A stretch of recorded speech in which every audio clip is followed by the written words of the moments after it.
오병이어의 기적사건 이후에 예수님께서는 제자들을 먼저 배에 태워서 건너편 지역으로 보내십니다. 그리고 예수님께서는 남은 무리들을 집으로 돌려보내시고 나서 조용히 기도하기 위하여 산으로 올라가십니다. 그런데 제자들이 탄 배가 문제를 겪게 됩니다. 갑자기 예상하지 못한 거센 바람이 불어와서 풍랑으로 인해 앞으로 나가지를 못하게 되었습니다. 마태복음 14장 24절 말씀을 보면 배가 이미 육지에서 수울이나 떠나서 바람이 거스름으로 물결로 말미암아 고난을 당하더라고 기록하고 있습니다. 고난이 찾아온 것이죠. 예상하지 못한 고난으로 인해 고통받으면서 아무것도 할 수 없는 지경에 이르렀습니다. 밤 사경쯤에 예수님께서 그들이 있는 배로 찾아오셨습니다. 성경 말씀을 보면 밤 사경에 무리를 걸어서 배 가까이로 예수님께서 오셨다고 기록합니다. 이 밤 사경은 새벽 3시에서 6시 사이의 시간대를 가리키는 것입니다. 그러므로 새벽 3시에서 6시 그 지경에 이르기까지 제자들이 계속해서 노를 저었지만 결국은 목적지로 못 갔다는 사실을 말씀하고 있는 것입니다. 아무리 노력해도 갈 수 없고 그렇다고 해서 뒤로 되돌아갈 수도 없는 아주 급박한 상황에 처해 있습니다. 지칠 대로 지쳤고 이러다가는 배가 파손당할 수도 있는 위기의 상황이었습니다. 그때 예수님께서 배 가까이로 찾아오셨고 예수님을 알아보지 못한 제자들은 예수님을 보고서 유령이라고 외쳤습니다. 귀신을 쫓아내는 제자들이 얼마나 심신이 미약해졌는지를 알 수가 있죠. 너무나 지치고 피곤한 상태에서 예수님의 모습을 깨닫지 못하고 유령이라고 생각하고 화들짝 놀라 했습니다. 이때 가까이 다가오신 예수님을 식별하게 되자 베드로는 예수님을 향해서 한 가지를 간청을 하게 됩니다. 주여, 만일 주님이시거든 나를 명하사 물 위로 오라 하소서, 이렇게 간청을 하죠. 예수님께서 무리를 걸으신 것처럼 저도 말씀하시면 무리를 거둘 수 있을 줄 믿사오니 제게 말씀만 하십시오. 제가 지금부터 무리를 걷는 그 은혜를 누리기를 원합니다. 베드로의 간청을 들으신 예수님께서는 오라고 말씀하셨고 그 명령하심을 듣고 믿음으로 베드로는 발을 물 위에 내딛습니다. 그리고 결과적으로 베드로는 무리를 걷게 됩니다. 여러분, 사람이 무리를 걸을 수 있습니까? 없습니까? 없습니다. 여러분, 지금 호수에 가서 무리를 걸을 수 있다고 생각하고 걸으면 걸을 수 있습니까? 못 걷죠? 네, 바로 잠수해야 됩니다. 수영을 못하면 그게 여러분 마지막 인생의 순간이 될 수 있는, 그만큼 물속에서 우리가 조심해야 할 수밖에 없고, 그런 측면에서 보면 참으로 위험천만한 일을 한 것이죠. 발을 물 위에 내딛는 선택을 한 것입니다. 자칫하면 빠져 죽을 수 있는 상황이지만 베드로는 믿었습니다. 예수님이 말씀하신 그 말씀대로 순종하여 나아가면 무리를 걸을 수 있다는 사실을 확실히 믿었어요. 그리고 믿었기 때문에 물 위를 걸을 수가 있었습니다. 특별한 은혜가 임한 것이죠. 예수님께서 특별한 은혜를 그 믿음 가운데서 나타내 주신 것입니다. 그런데 얼마 있지 않아서 베드로가 무리를 걷다가 물속으로 급히 빠져들어가게 됩니다. 그것은 그가 마음속에 의심하였기 때문이라고 성경은 말씀합니다. 혹시라도 내가 물속에 빠져 죽으면 어떡하나 그 생각이 스쳐 지나가는 것이죠. 거센 바람 소리, 그리고 끝을 알 수 없는 시퍼런 그 바다 풍랑을 바라보면서 순간적으로 여기서 빠지면 죽는 것이 아닌가라는 생각이 스쳐 들어갔어요. 지금 걷고 있지만 혹시라도 빠지면 죽을 수밖에 없다는 현실을 인지하고, 그리고 만에 하나 빠지면 어떻게 하나는 의심이 들어오면서 두려움이 찾아왔습니다. 의심과 두려움이 베드로의 마음을 사로잡게 되자 그때로부터 가라앉기 시작했어요. 믿음을 갖지 못하고 불신의 마음으로 결국은 가라앉고 말았습니다. 그래서 물에 가라앉던 베드로는 마태복음 14장 30절에서 바람을 보고 무서워 빠져가는지라 소리질러 이르되 주여 나를 구원하소서, 이렇게 간청을 하고 있습니다. 주여 나를 구원하소서. 예수님, 지금 저 물에 빠져서 죽게 생겼으니 빨리 나를 좀 건져 주십시오. 그리고 예수님께서는 즉시 손을 내밀어서 베드로를 잡아 올리시고, 그리고 베드로가 배에 올라갈 수 있도록 이끌어 주셨습니다. 그리고 나서 베드로를 향해서 예수님께서 어떤 말씀을 하셨는지가 중요하죠. 그게 이 말씀에서 가장 중요한 대목입니다. 예수님께서 베드로에게 무엇이라 말씀하셨을까요? 베드로야, 네가 대단하구나. 네가 믿음을 가지고 무리를 걸었구나. 누가 그렇게 믿음을 가지고 무리를 걸을 수 있겠느냐? 이렇게 말씀하셨을까요? 전혀 다른 말씀하십니다. 믿음이 작은 자여, 왜 의심하였느냐? 예수님께서 어떤 점을 안타까워하십니까? 왜 의심하였느냐? 어떤 말씀일까요? 처음에는 믿음으로 굳게 서 있었다가 결국 종국에는 믿음을 갖지 못하고 의심한 것에 대해서 예수님께서 책망하고 계시는 것입니다. 그렇다는 것은 예수님께서 어떤 믿음을 원하셨는지를 말씀해 주는 것이죠. 처음 믿음 그대로 끝까지 그 믿음을 지키기를 예수님은 간절히 바라셨던 것입니다. 아무리 거센 바람 소리가 들리고 아무리 바다가 끝을 알 수 없을 만큼 시퍼런 그런 권세와 그런 두려움으로 다가와도 예수님 믿고 끝까지 무리를 걸을 수 있다는 그 믿음 위에 서 있기를 예수님은 원하셨던 것입니다. 그러므로 단기간 예수님 믿고 무리를 걷는다는 것, 거기까지가 우리의 믿음의 영역이 아니라 끝까지 믿음을 가지고 무리를 걷다가 예수님과 함께 배 위로 올라가는 것이야말로 우리가 추구해야 할 믿음이라는 것입니다. 그러므로 한번 믿었으면 끝까지 믿어야 하는 것이죠. 아무리 거센 바람이 불어와도, 아무리 시퍼런 바다 물결이 간담을 서늘하게 하는 그런 장면을 나타내도, 그럼에도 불구하고 예수님 믿은 그 믿음을 굳게 지키는 것이야말로 주님께서 우리에게 요구하시는 믿음이라는 것입니다. 그러므로 우리의 믿음은 처음에도 믿는 것이어야 하고 끝에도 믿는 것이어야 하죠. 시작은 믿음으로 했으나 끝을 불신으로 맺으면 주님께 책망을 받고 하나님의 기적의 역사가 시작되다가 결국은 끝나고 마는 것입니다. 그 믿는 순간만큼은 하나님의 역사가 일어나지만 믿지 않은 순간 하나님의 역사도 끝이 난다는 사실을 알아야 됩니다.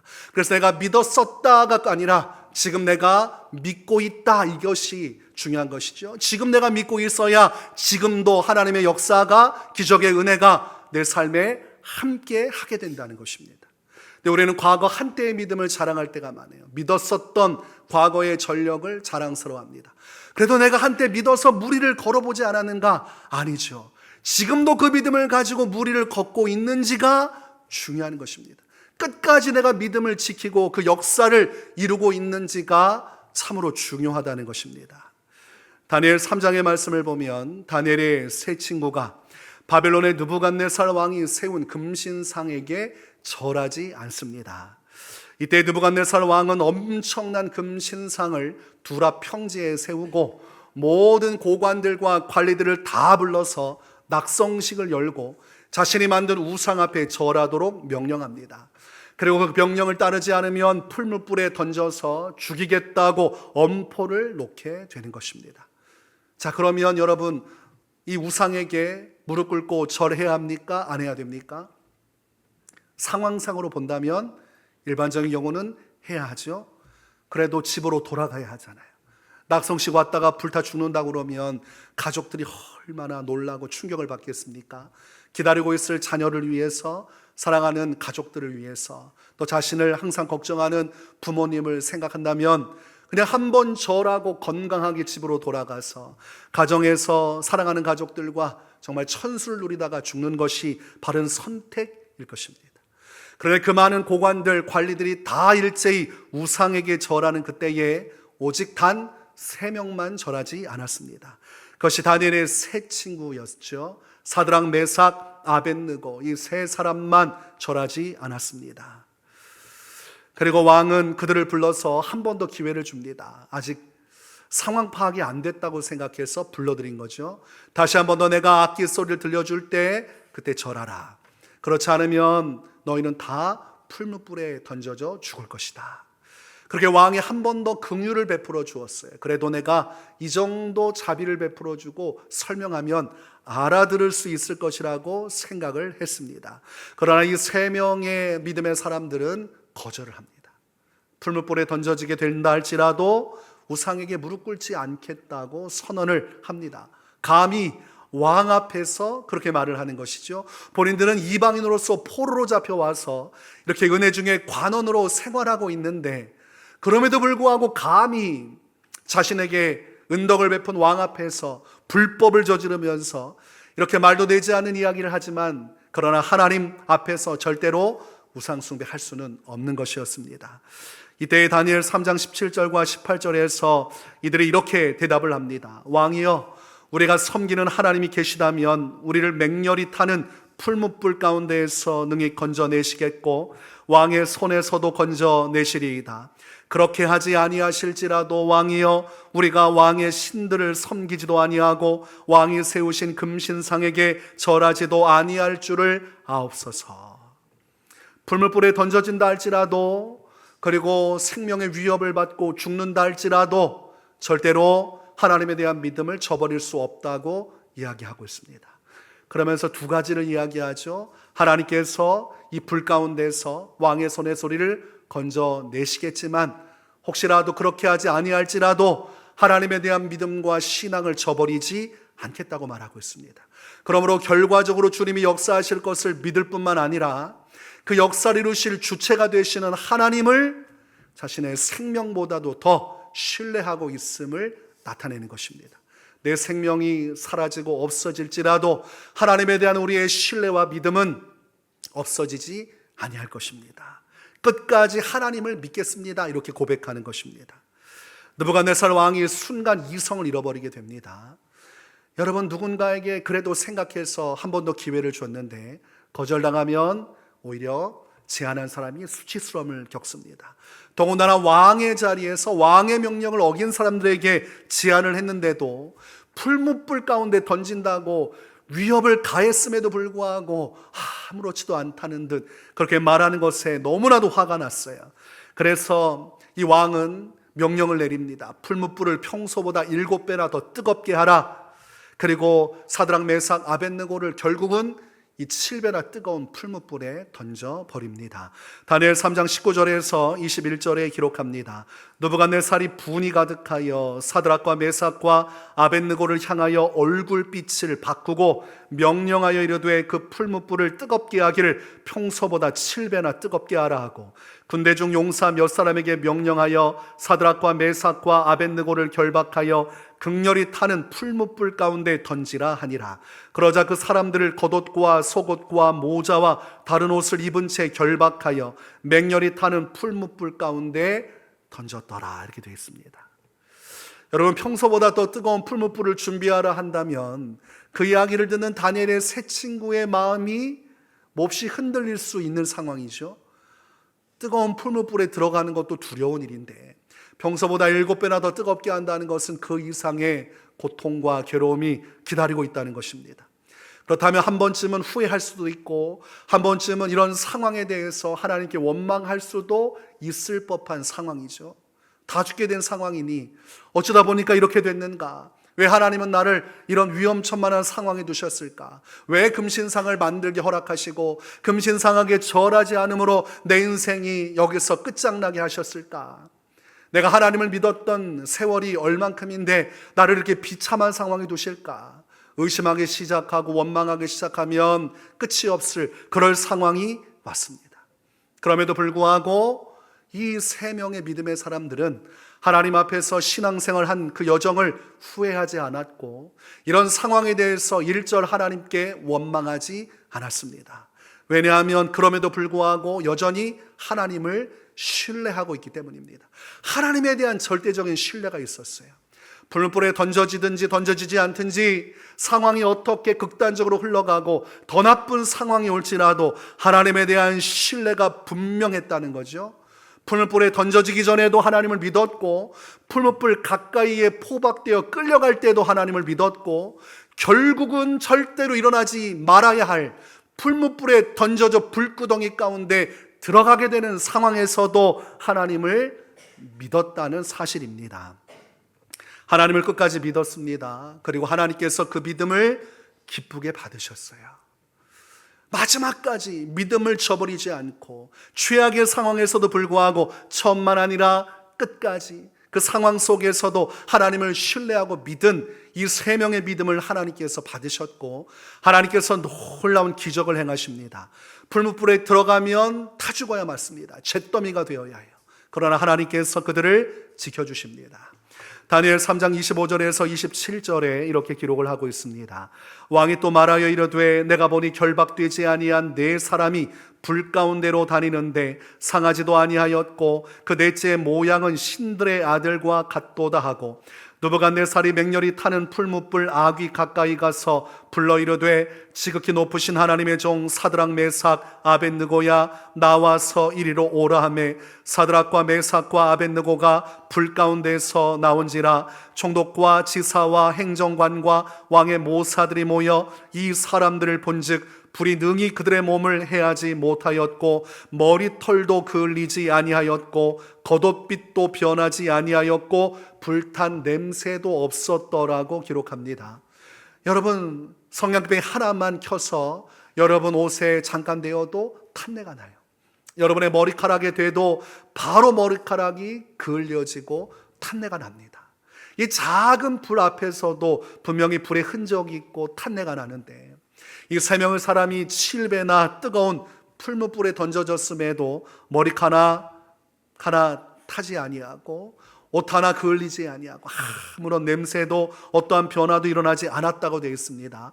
그리고 더 놀라운 것은 왕이 보니까 세 사람이 들어갔는데 네 사람이 있었다고 말하고 있어요. 여러분, 이 네 번째 사람은 누구를 가리키는 것일까요? 하나님이 보내주신 천사입니다. 하나님 나라 천국에서 주님의 뜻에 순종해야 할 천사를 이 땅으로 보내셔서, 영적인 존재인 천사는 하나님의 권능을 위임받아 활동을 합니다. 그래서 하나님의 권능으로 이 세 명을 지켜줌으로 그 불 가운데서도 생명을 보존할 수 있었고 어떠한 해도 받지 않을 수 있었습니다. 처음부터 마지막까지 끝까지 하나님을 신뢰한 그 믿음을 하나님께서 기뻐하시고 그 안에 놀라운 역사를 이루어 주신 것입니다. 다니엘 6장의 말씀을 보면 다니엘에게도 큰 환난의 때가 옵니다. 이 당시에 다니엘을 시기하던 신하들이 왕을 충동질하여서 한 법을 세우게 됩니다. 한 달간 어떠한 종교 행위도 허락하지 않는 법입니다. 왕의 도장으로 인장을 찍음으로 그것이 효력을 발생하게 되고, 그로 인해서 다니엘에게 위기가 찾아옵니다. 다니엘은 기도하는 사람이었어요. 하루 3번씩 윗방에 올라가서 창문을 열고 하나님의 성전이 있는 예루살렘을 향해서 하나님께 기도하고 간구하며 감사했던 인물이 다니엘이었습니다. 그러므로 이 한 달간의 신앙 행위를 그만다는 왕의 명령에 따를 수가 없었죠. 그럼에도 불구하고 기도하게 되므로 위기에 처하게 됩니다. 다니엘 6장 10절에서 다니엘이 이 조서에 왕의 도장이 찍힌 것을 알고도 자기 집에 돌아가서는 윗방에 올라가 예루살렘으로 향한 창문을 열고 전에 하던 대로 하루 3번씩 무릎을 꿇고 기도하며 그의 하나님께 감사하였더라고 되어 있습니다. 전에 하던 대로라는 표현을 쓰고 있어요. 상황이 좋든 상황이 나쁘든 상황이 내 생각대로 순탄하게 진행되든 나와 나의 의지와 상관없이 엉망진창으로 흘러가든 상관없이 다니엘의 신앙은 지속적으로 이루어지고 있었다는 것입니다. 상황에 따라 기도하고 기도하지 않고 변동되는 것이 아니라 상황에 따라 하나님을 믿기도 하고 신뢰하기도 하고 또는 주님을 부정하고 의심하기도 하는 것이 아니라 그 어떤 상황에서도 한결같이 기도하며 주님에 대한 믿음을 가졌던 인물이 바로 다니엘이라는 사실을 그의 신앙 행위를 통해서 성경은 우리에게 알려주고 있습니다. 그의 신앙은 훌륭했고 그의 모습은 하나님 앞에 아름다웠지만 그러나 현실적으로 보면 그는 죽을 위기에 처했고 그리고 결과적으로는 사자굴에 내던져지게 됩니다.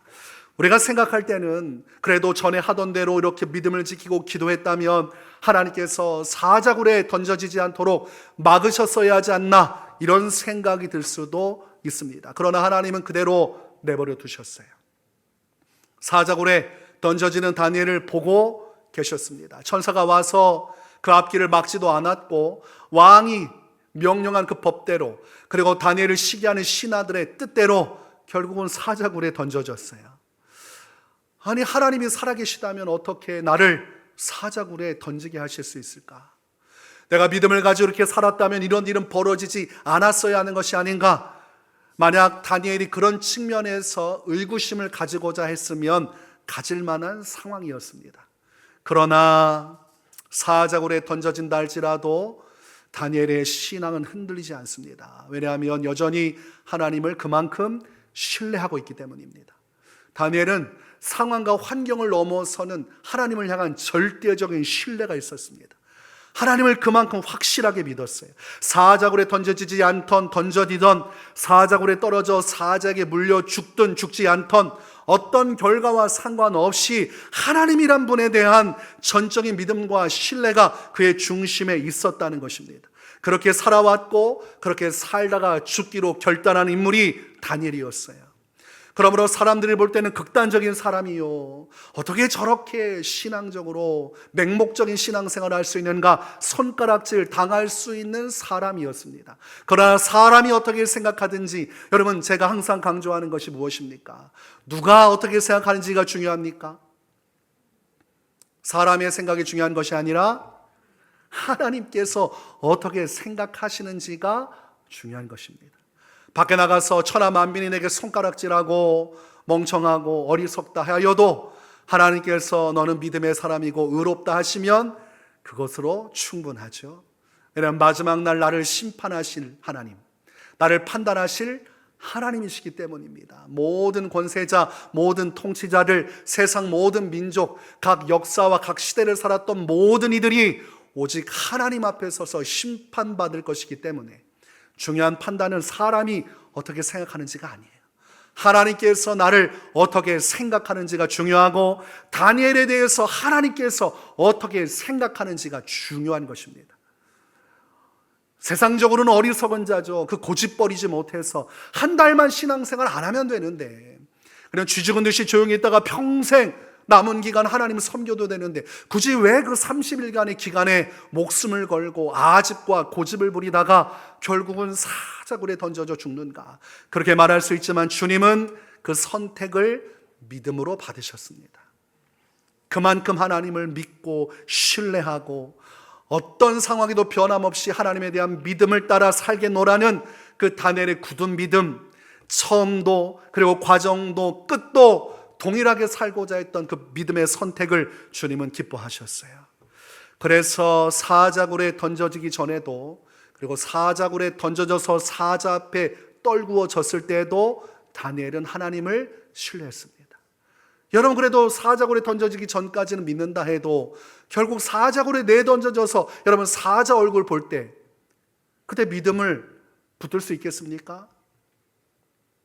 어떻게 하실 거예요? 여러분, 믿음 지키다가 사자굴에 던져졌어요. 앞에 사자가 있어요. 입을 벌리고 있습니다. 누구를 향해 입을 벌리고 있습니까? 나를 향해 입을 벌리고 있죠. 나를 잡아먹으려고 지금 앞에서 으르렁대는 사자가 있어요. 그때도 믿음을 지키시겠습니까? 아마 여러분 30일 정도 종교행위 금지하라고 할 때 할렐루야, 주여 30일만 조용히 죽은 듯이 있겠습니다. 아마 그럴지도 모르겠어요. 믿음을 지키기 위해 목숨까지 바치는 행위를 할 필요가 뭐인가? 피할 수 있으면 피해야 되지 않나? 아마 그렇게 생각할 수도 있어요. 제가 너무 여러분을 얕잡아 보고 있습니까? 네, 여러분 다니엘처럼 그 믿음으로 주 앞에 서실 수 있음을 믿습니다. 그렇게 다니엘은 사자굴에 떨어져서 사자 앞에 서는 그 순간에도 하나님을 신뢰했습니다. 그 신뢰를 변치 않았어요. 오직 하나님 한 분께 전적인 믿음을 가지고 서 있고자 했습니다. 그때 다니엘이 사자굴에 던져지고 나서 그 왕의 법령을 정한 다리오 왕이 마음이 타들어갔습니다. 왜냐하면 이 다리오 왕은 권세를 잡고 있었지만 무엇보다 다니엘을 신뢰했기 때문입니다. 다른 그 어떤 총리들, 그들 가운데서도 다니엘을 신뢰했고 많은 고관들 중에서도 유독 다니엘을 신뢰했어요. 그래서 자신의 뜻과 상관없이 결국은 법에 의해 처단당하는 것을 막지 못했습니다. 다음날 새벽까지 밤새 잠 못 자던 다리오 왕이 사자굴로 새벽에 뛰어갑니다. 얼마나 급박하게 뛰는지 몰라요. 그리고 그 앞에서 소리 지르게 되죠. 다니엘 6장 20절에서 다니엘이 등굴에 가까이 이르러서 슬피 소리질러 다니엘에게 묻되 살아계시는 하나님의 종 다니엘아, 내가 항상 섬기는 내 하나님이 사자들에게서 능히 너를 구원하셨느냐? 지금 구원했을 줄 믿고 하는 말입니까? 죽었다고 생각하고 하는 말입니까? 죽었다고 생각하고 하는 말이에요. 여러분, 왕이라고 하면 총명이 있죠. 굶주린 사자에게 사람을 던져넣는데 어떻게 살아남습니까? 그럼에도 불구하고 너무 괴로우니까, 안타까우니까 그 앞에서 할 수 있는 것이라고는 혹시라도 만에라도 기적이 있다면 혹시라도 살아있을 수 있지 않는가? 그러나 그것은 불가능한 일이지만 그래도 외치는 왕의 모습을 기록하고 있습니다. 그런데 놀라운 일이 벌어지죠. 사자굴에서 다니엘의 음성이 들려오는 것입니다. 왕이여, 원하건대 왕은 만수무강하옵소서. 나의 하나님이 이미 그의 천사를 보내어 사자들의 입을 봉하셨으므로 사자들이 나를 상해하지 못하였사오니 이는 나의 무죄함이 그 앞에 명백함이오며 또 왕이여, 나는 왕에게도 해를 끼치지 아니하였나이다. 비록 나라법으로 나를 범죄자로 취급하고 하나님 앞에 하루 3번 창문을 열고 기도하는 나의 신앙 행위를 범법 행위고 불법자라고 정죄하였어도 왕이시여 하나님은 나를 의롭다고 말씀하셨습니다. 내가 죄 없기에 주님께서 나를 이 사자굴에서 건져내어 주셨습니다. 하나님의 천사가 지금 와서 사자들의 입을 막아서고 있어서 저는 죽지 않고 이렇게 살아있을 수 있었습니다. 여러분, 이런 놀라운 기적이 일어난 것은 무엇 때문입니까? 바로 다니엘이 끝까지 하나님을 신뢰하고 믿었기 때문입니다.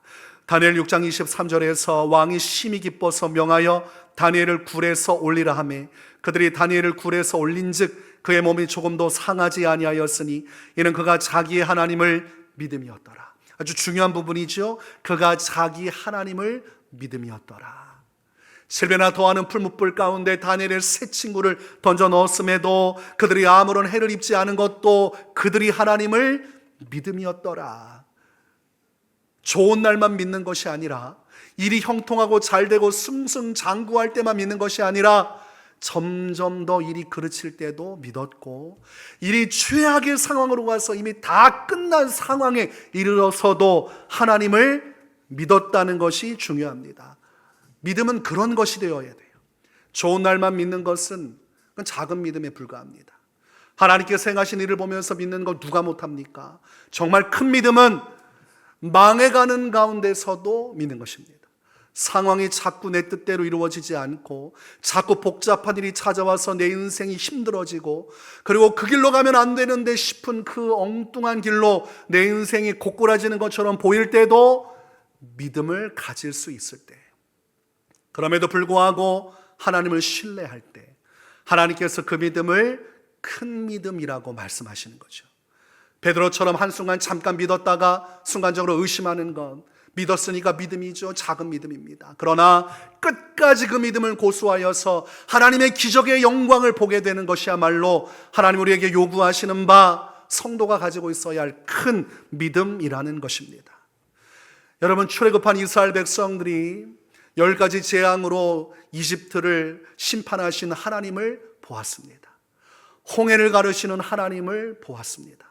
그래서 믿음을 가지고 감사하고 찬송하면서 기뻐했어요. 그런데 오래도록 고생하면서 이렇게 저렇게 길을 걷다 보니까 그 마음이 흐트러지기 시작했어요.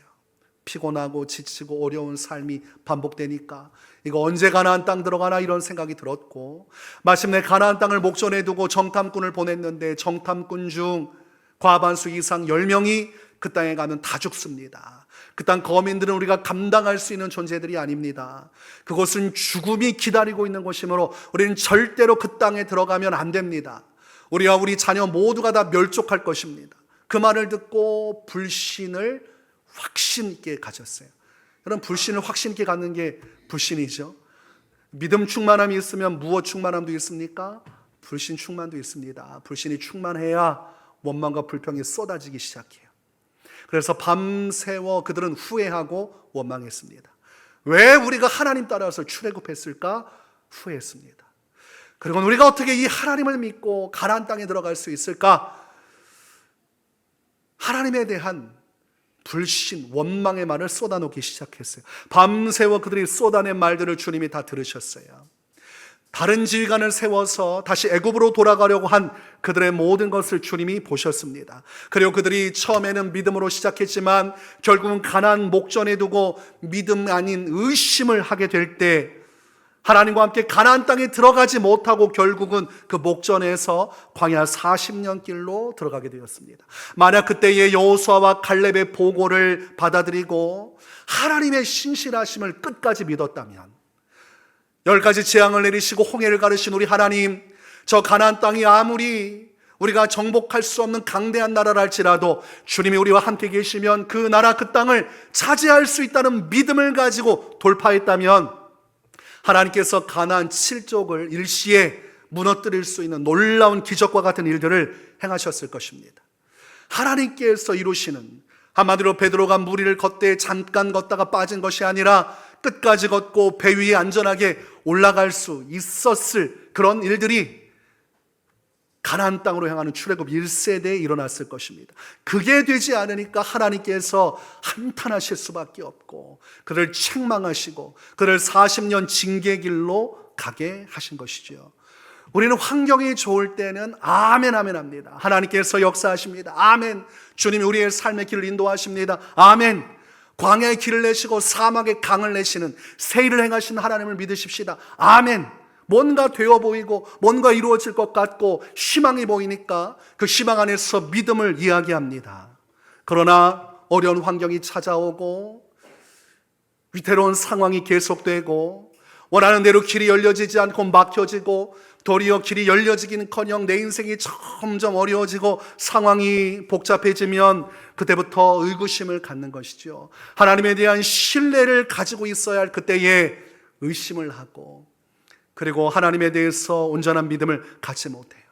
베드로가 물 위에 걸었으나 그 상황과 환경이 완전히 압도되어 예수님을 믿지 못하고 의심한 것 같은 그런 선택을 하고 맙니다. 그 순간 어떤 일이 벌어집니까? 가라앉기 시작을 하는 거예요. 눈에 보이지 않지만 하나님께서 역사하시고 섭리하시는 과정 속에 있는 것이거늘, 그때 눈앞에 보이지 않는 데서 의심할 때 그때부터 정말 인생이 가라앉기 시작하는 것입니다. 인생은 환경과 상황이 가라앉을 때 가라앉는 것이 아니라 내가 믿음을 저버리는 순간 가라앉는 것입니다. 그래서 내 지금 상황이 좋지 않은 것은 괜찮아요. 하나님은 살아계시고 주님은 전능하시고 언제라도 내 길을 여시고 나의 인생길 무리를 걷게 하실 분이고 가나안 땅을 차지하게 하실 분이기 때문에 내가 믿음을 가지고 있는 한 풀무불 가운데서도 그리고 사자굴 가운데서도 하나님은 어떻게든 나를 건져내실 수가 있습니다. 심각한 문제는 내가 의심할 때부터예요. 하나님을 신뢰하지 못할 때부터입니다. 내가 이 하나님을 믿고 섬길 수 있겠는가? 어떻게 하나님께서 내게 이런 일을 허락하실 수 있는가? 하나님이 살아계시다면 어떻게 내 인생을 이렇게 고통 속에 내버려 두실 수 있는가? 정말 내 인생은 앞길이 열려지겠는가? 지금도 이렇게 힘들고 어려운데 장차 미래와 소망이 있겠는가? 하나님에 대한 신뢰가 무너짐으로 삶이 온통 흑암으로밖에 보이지 않느니 절망이 찾아올 뿐만 아니라 실제로 믿음을 거두었기에 인생은 희망이 사라지고 마는 것입니다. 여러분, 지금 베드로처럼 믿음을 가지고 물 위를 걷기 시작했다면 아무리 거센 바람이 불어오고 풍랑이 요동쳐도 끝까지 하나님을 믿으시기 바랍니다. 여러분 인생의 풀무불에 던져질 위기가 와도 하나님을 믿고 신뢰하세요. 그리고 정말 풀무불에 던져져서 다 끝난 상황이 와도 하나님을 끝까지 믿고 신뢰하십시오. 사자굴에 던져질 위기가 처했다 할지라도, 실제 사자굴에 던져졌다 할지라도 그 순간에도 하나님을 믿고 신뢰하면 여러분 그 최악의 상황에도 소망의 꽃은 피어나는 것입니다. 왜냐하면 하나님은 살아계시고 하나님은 능치 못할 일이 없기 때문입니다. 하나님께서 끝내지 않은 한 끝마침 당하는 인생은 있을 수 없어요. 하나님이 살리시면 사는 것입니다. 닫혀있고 뭉개지고 깨어져도 주님이 나를 회복시키시고 새 힘을 주시고 앞길에 대로를 여시면 우리는 그 대로를 따라 하나님께서 약속하신 축복의 길로 나아갈 수가 있는 것입니다. 난세가 영웅을 만든다는 말이 있어요. 평화의 때는 영웅이 필요도 없고 영웅 행세를 할 기회도 없습니다. 그러나 난세가 오고 전쟁의 위기가 오고 나라가 망할 위기, 그리고 백성들이 죽음에 처할 위기가 올 때 누군가가 나서서 그 앞에 호령하며 나라를 살리면 그 사람이 곧 영웅입니다. 난세 속에 영웅이 나타나고 영웅이 사람들에게 추앙받는 것이지요. 우리의 믿음도 똑같습니다. 평온할 때는 우리의 믿음을 드러낼 수가 없죠. 모두가 다 믿는다고 말하고 모두가 다 하나님을 신뢰한다고 그래요. 진짜 믿음이 꼽히는 때는 난세, 어려울 때입니다. 어려울 때 정말 인생이 복잡하게 꼬여지고 내 뜻대로 인생에 풀려지지 않고 내가 절대 안 된다고 하던 그런 일이 내 인생에 벌어질 때, 그때 하나님을 믿을 때, 그럼에도 불구하고 하나님을 신뢰할 때 하나님께서 그 믿음을 받으시는 것입니다. 그 아름다운 믿음의 꽃을 보시고 하나님께서 마침내 아름다운 열매가 우리의 인생 가운데 펼쳐지도록 역사해 주시는 것입니다. 그러므로 지금 여러분 삶에 어려움이 찾아왔고 그 어려움이 지속되고 있고 그 어려움이 점점 더 내가 원치 않는 최악의 길로 간다 할지라도 여러분 한 가지만 분명히 하시면 됩니다. 그럼에도 불구하고 나는 하나님을 끝까지 믿고 신뢰하겠습니다. 이 믿음을 주님은 요구하시죠. 여러분 아무리 어려워도 우리가 믿음의 등불을 켜면 어둠 속에서 빛을 보고 소망을 가지고 살아갈 수 있어요. 하나님께서 믿음을 주신 이유는 그것입니다. 하나님께서 우리를 어둠 가운데 주실 때 그 믿음의 등불을 들어서 살아가고 그 안에서 살아계신 하나님을 영화롭게 하도록 우리에게 믿음을 요구하시는 것입니다. 여러분 어두워도 믿음만 있으면 살 수 있어요. 하나님에 대한 믿음이 있으면 그 어떤 상황에서도 소망을 가질 수 있어요. 불못불 가운데서도 천사가 와서 그곳에서 보호를 받았듯이 사자굴 가운데서 천사가 와서 그 사자 입을 봉하고 그곳에서 오히려 다니엘이 쉼을 얻었듯이 극악한 상황에서 우리가 믿음을 가지고 주님을 신뢰하면 그 믿음 안에서 주님의 영광이 우리와 함께하여 주시고 마침내 어둠을 깨고 빛을 이루시는 하나님의 영광이 우리의 삶 전체를 뒤덮게 되는 것입니다. 우리 하나님을 끝까지 믿기를 바랍니다. 저마다 환경은 다르지만 여러분 인생 어려운 그 순간이 하나님께 믿음을 보여드릴 때예요. 최악의 상황이 최고의 믿음을 하나님께 바칠 때입니다. 그 기회를 놓치지 마십시오. 그 기회를 원망과 불평과 후회로 채운다면 아무것도 일어나지 않고 가라앉게 될 것이고 그 순간 하나님을 바라보고 믿음을 가지고 주님 저는 이런 상황에서도 하나님을 신뢰합니다. 더 나쁜 상황으로 갈지라도 주님을 신뢰하겠습니다. 그 믿음을 주님은 기대하고 계시고 그럴 때 여러분은 무리를 걷는 역사, 여러분 인생의 가나안 땅에 들어가는 역사를 체험하게 될 것입니다. 그 믿음으로 2025년도 연말을 여러분 마무리 잘 하시고 2026년도 새해를 향해서 믿음으로 달려가시기를 주님의 이름으로 축원합니다. 우리